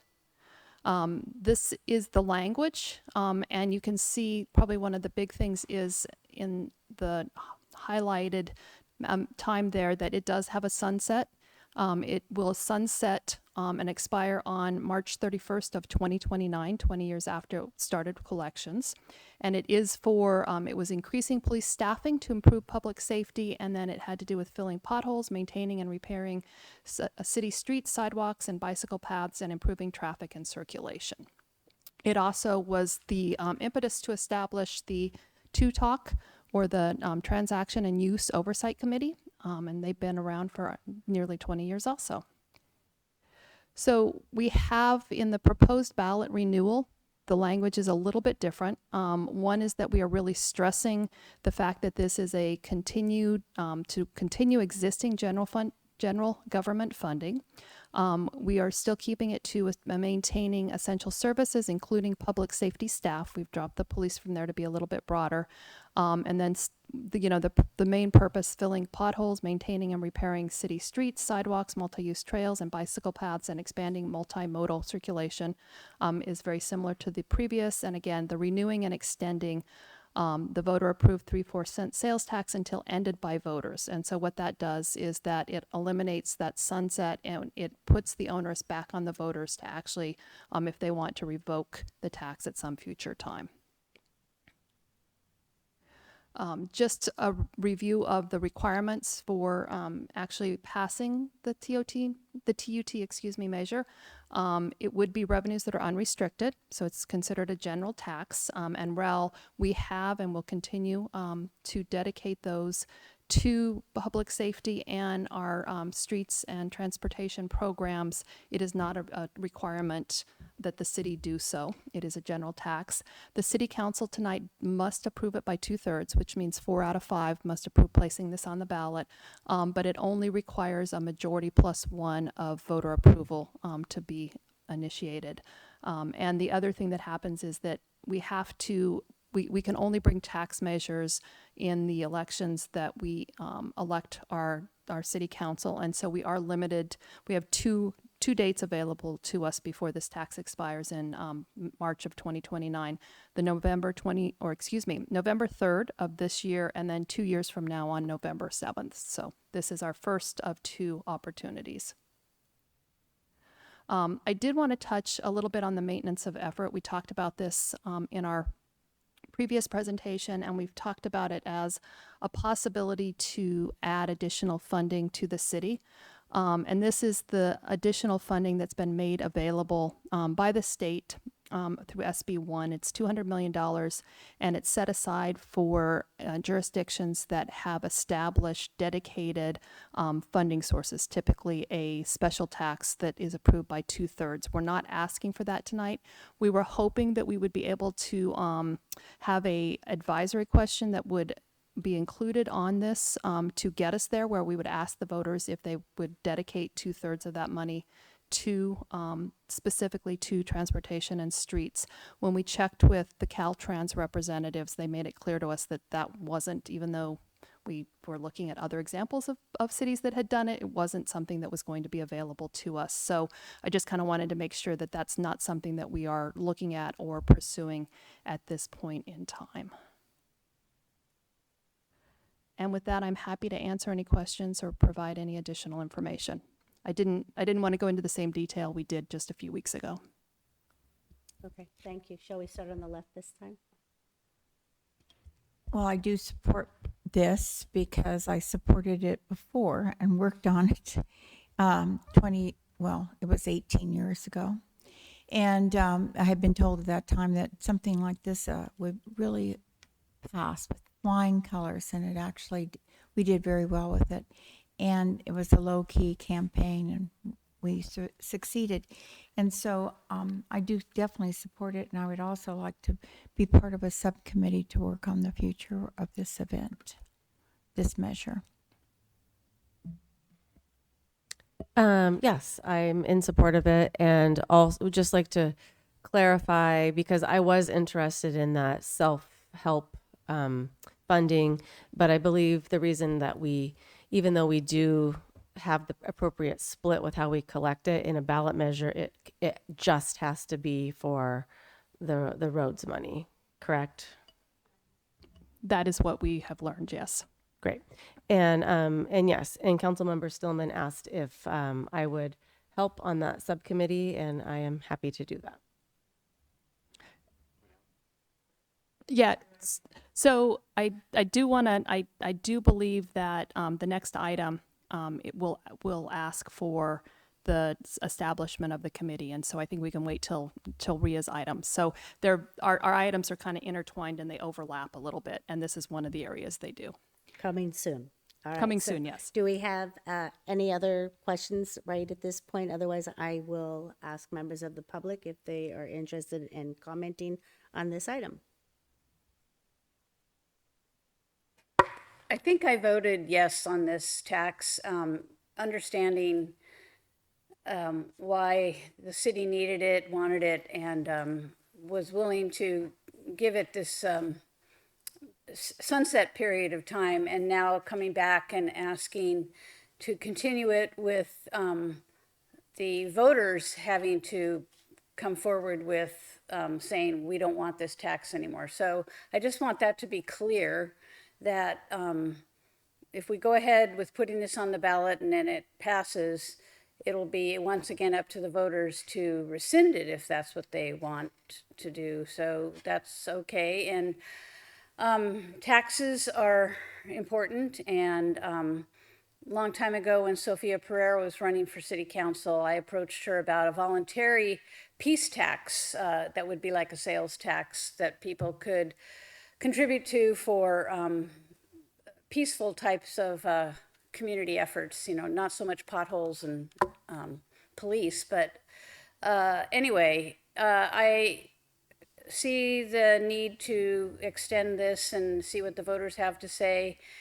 You know, it's just really tight for everybody. So I'm telling all my friends when I go to frequent the local restaurants that it's going to be hard for me to tip you as much as I really want to all the time, you know, because all these types of things just add up to the pocketbook of the citizenry. So, you know, go put it on the ballot and see how it does. And thanks again for your good explanations of things. Thank you for your comment. Do we have anyone online? There are no hands raised online for comment. At this point, may I ask a quick question of the city attorney? Yes, absolutely. Just because this is a fourth-fifths requirement vote, I wanted to be sure, is there a roll call vote required for it? It's not required, but it might be advisable to make sure that we're clear on the vote. So that's a good suggestion. Okay, so then we would make a motion and then a second, and then we would have a roll call instead of, okay. So do we have a motion from council? Well, I'm going to move, I'll make it. I hope it's the right place because I can't open it any further. Adopt resolution number 256-63, placing renewal of Measure G, 3/4 cent transaction and use tax measure on the November 3rd, 2026 ballot. And do we have a second? A quick point of Does it need submit more? Ordinance number. It needs more? Yes, Yeah, there's a lot more. Councilmember, if you don't mind just adding that the Okay. request that the city attorney prepare the impartial analysis. Generally, and submitting ordinance number 1589 to qualify, let me see, ooh, this is bad, to qualify, qualified voters at the November 3rd, 2026 general municipal election, and request the city attorney to prepare an impartial analysis of the measure. Thank you.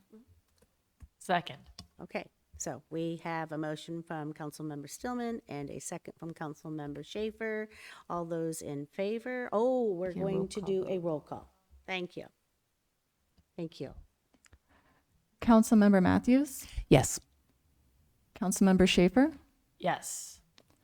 Councilmember Stillman, Yes. Mayor White, Yes. Vice Mayor Atkins Salazar. Yes. That's 5-0, motion passes. Thank you. All right, now we will go to the part B, or item H, adopt resolution 256-66, calling for a general municipal election to be held on, November 3rd, 2026, and detailing associated policies and actions, and consider appointing a subcommittee to draft a primary argument in favor of the sales tax measure. Can we have a staff report from City Clerk Rhea Varley, please? Good evening, Mayor, council members, and members of the public. As you are likely aware, in even-numbered years, the City of Arcata holds a general municipal election.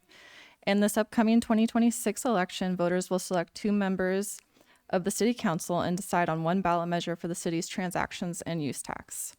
Adoption of the resolution before you tonight, resolution number 256-66, will call the election, designate what will be on the ballot, set forth policies for the election, request that the County Board of Supervisors consolidate the election with the statewide general election, and request that the Humboldt County Office of Elections conduct the election on behalf of the city.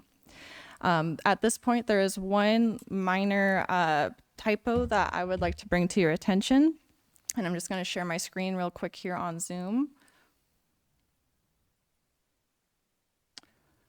And I'm just waiting for it to show up there on the screen.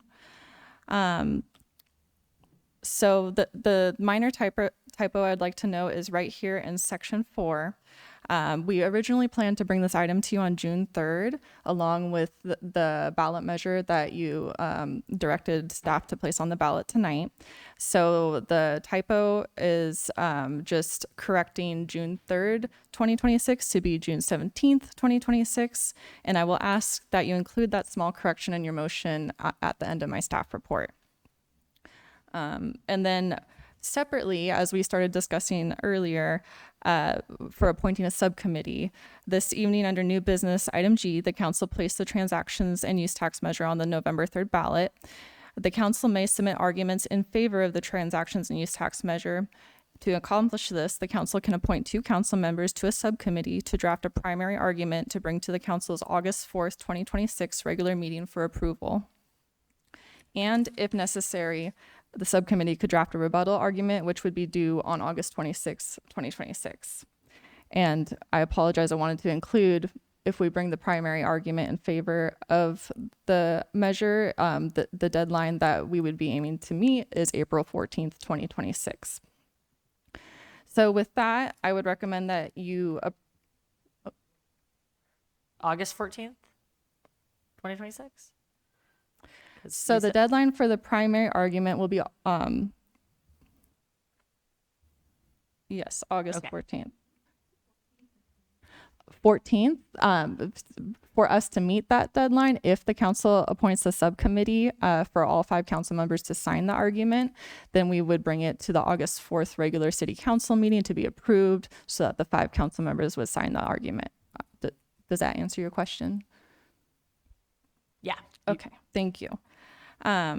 So with that, I would recommend that you approve an amendment to resolution number 256-66 to correct the date in section 4 to be June 17th, 2026, and adopt resolution number 256-66 calling a general municipal election to be held November 3rd, 2026 in the city of Arcata as amended. And I'm just going to share that language on the screen real quick so it is easy to reference once you determine whether or not you'd like to make a motion.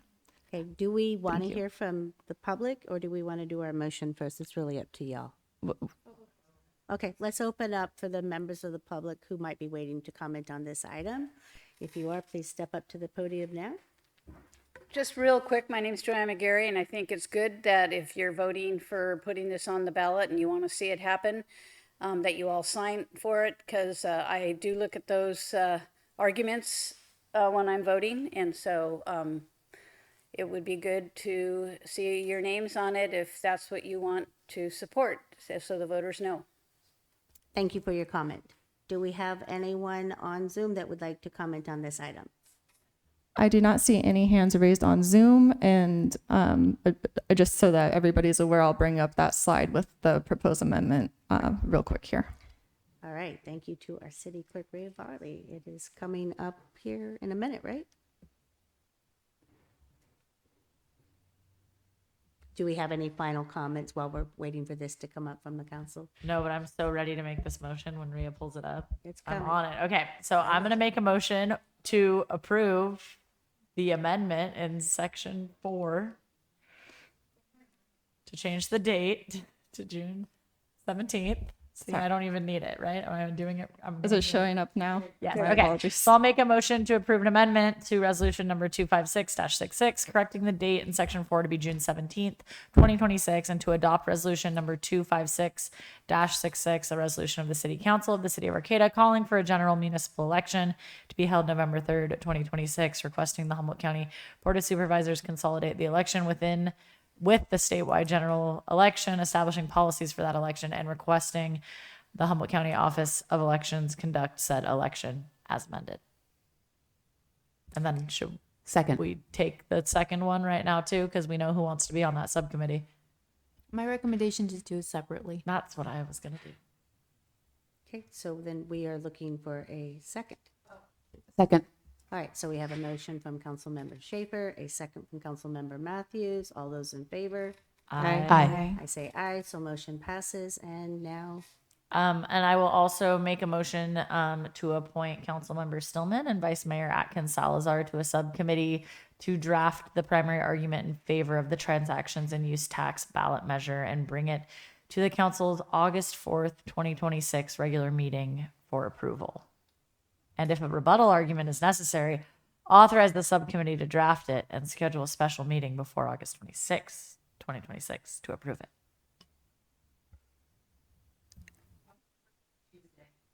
August 4th is Tuesday. Is that?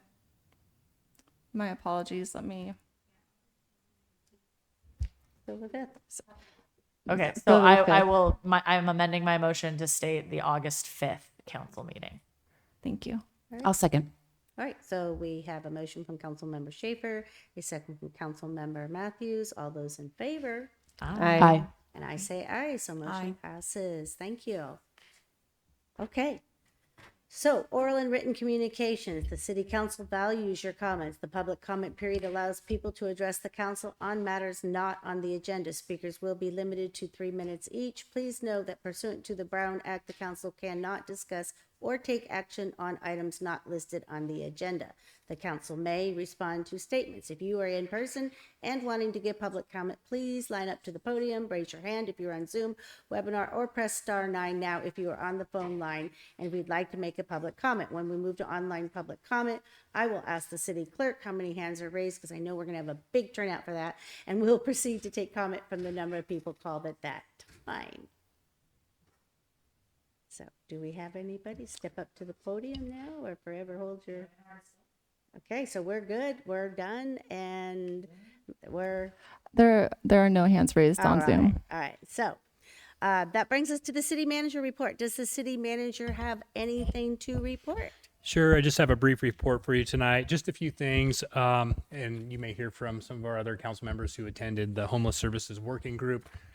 Some of our partners who provide services for the homeless community and housing really shared a lot of concern at that meeting about some of the changes to federal legislation and the grant funding coming down, and just are foreseeing a lot of challenges in moving that money that in the past was used for permanent supportive housing and getting that to the people in need that have been using that. So they shared some concerns, but they also shared a number of ideas on how they could work to keep those people in housing through different ways of maneuvering.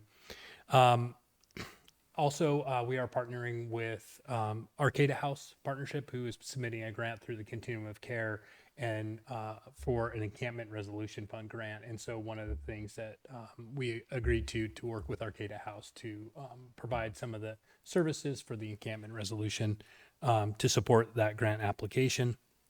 The second item I have is we had Civic Possible in this week. I know the council heard a presentation on the economic strategic plan, but I just wanted to share with council a little bit that one of the primary reasons that Civic Possible was here is really to get the engagement of staff and get them on board with what was happening and how the economic strategy was being developed. And so it was a great meeting, very dynamic, and there's a number of exercises and sharing about the process of the development of the economic strategy. And so staff was very interested. There was a lot of engagement. And so I'm optimistic that this plan is really going to be a living document that we'll revisit over and over. So I was really pleased with our consultants with Civic Possible. They did a great job with that.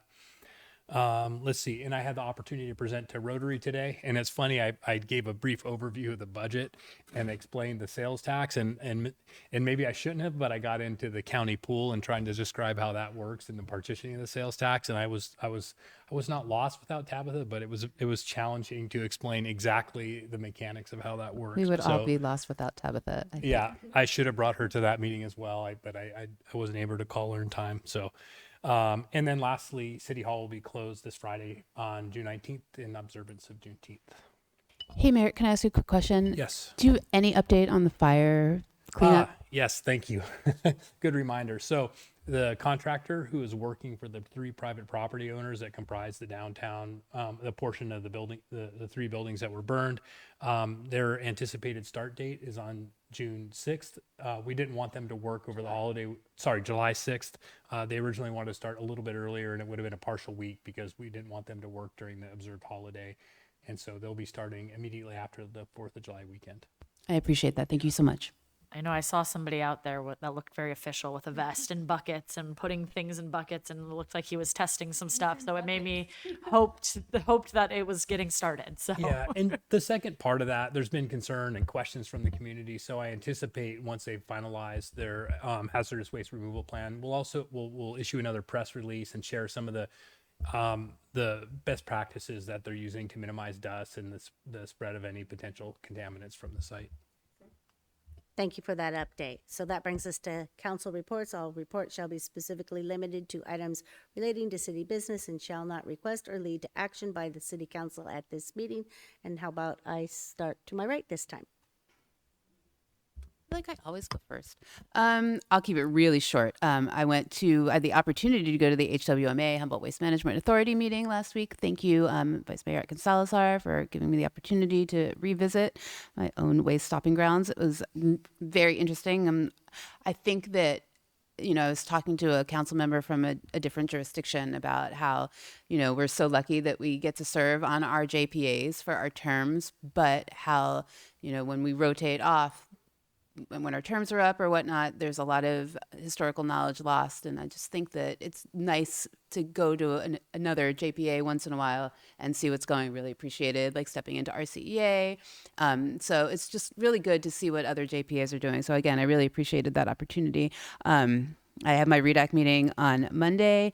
The wastewater treatment plant ribbon cutting, I'm sure we'll all talk about it. Most of us went.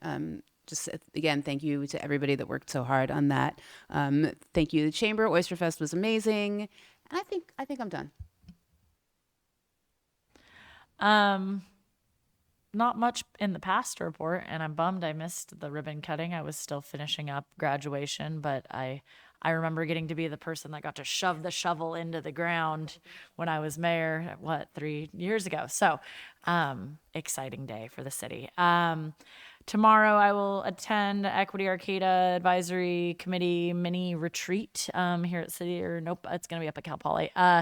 And I'm looking forward to that. And so I'll bring back some info about that. And really the only other thing, next week, there is going to be a community meeting that the Harbor District is hosting at the community center about the offshore wind heavy lift marine terminal project. And so that's going to be at the community center on Wednesday from 5:30 to 7:30. So a week from today, community center, future of offshore wind marine terminal, and more to come on other things. And I'm going to miss that meeting, unfortunately, because I'll be out of town. So everybody should tell me about it.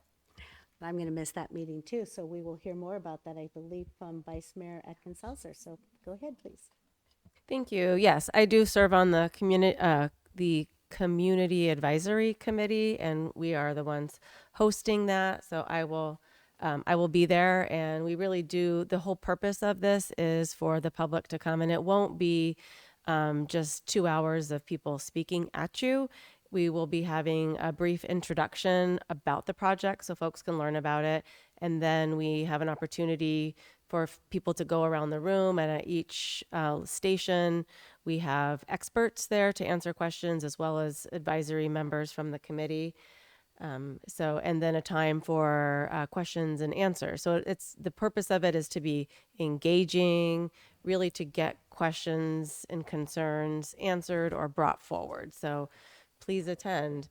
I was also at the ribbon cutting for the wastewater treatment plant at the economic development study session, which I'm very excited about as well.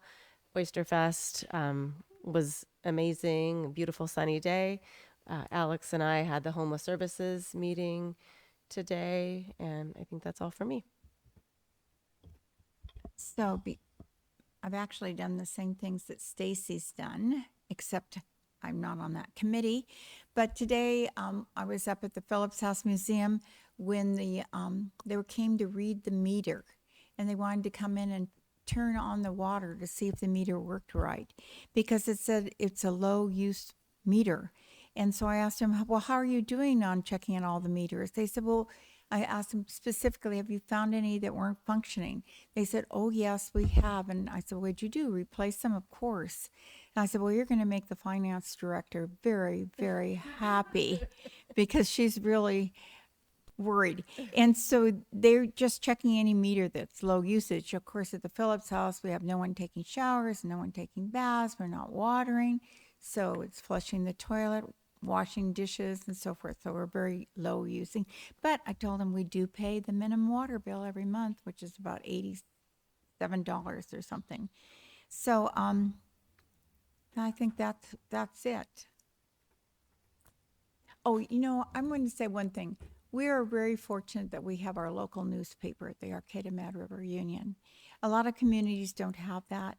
And there was an article today in the Chronicle about the importance of having local newspapers and when you have the loss of that, what it can do to your community.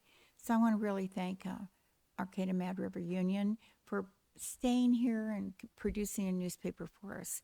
And as I mentioned, be positive. If you write anything, be positive because that'll make a big difference for us as far as having tourists. Thank you. Okay, thank you. Yes, like the others, I did also attend the wastewater treatment plant ribbon cutting. I will be attending tomorrow the Equity Arcade Advisory Committee mini retreat. I also have a HCOG, the Humboldt County Association of Governments meeting tomorrow. Valley West has a community garden. We had 20 people show up and went from concrete to green space, more to come. Super excited about that. Kuna's going to be hosting a Juneteenth vendor. They're going to be making banana pudding, so I'm super excited about that. Let's see, and Black Humboldt is also an incredible fiscal sponsor, just to add a little plug there for Kuna. I am leaving Monday to Arkansas with the NALIO, which is the National Association for Latino Elected Officials. I will be there for 4 days doing disaster preparedness. And I think that's all I have. Thank you, and this meeting is adjourned.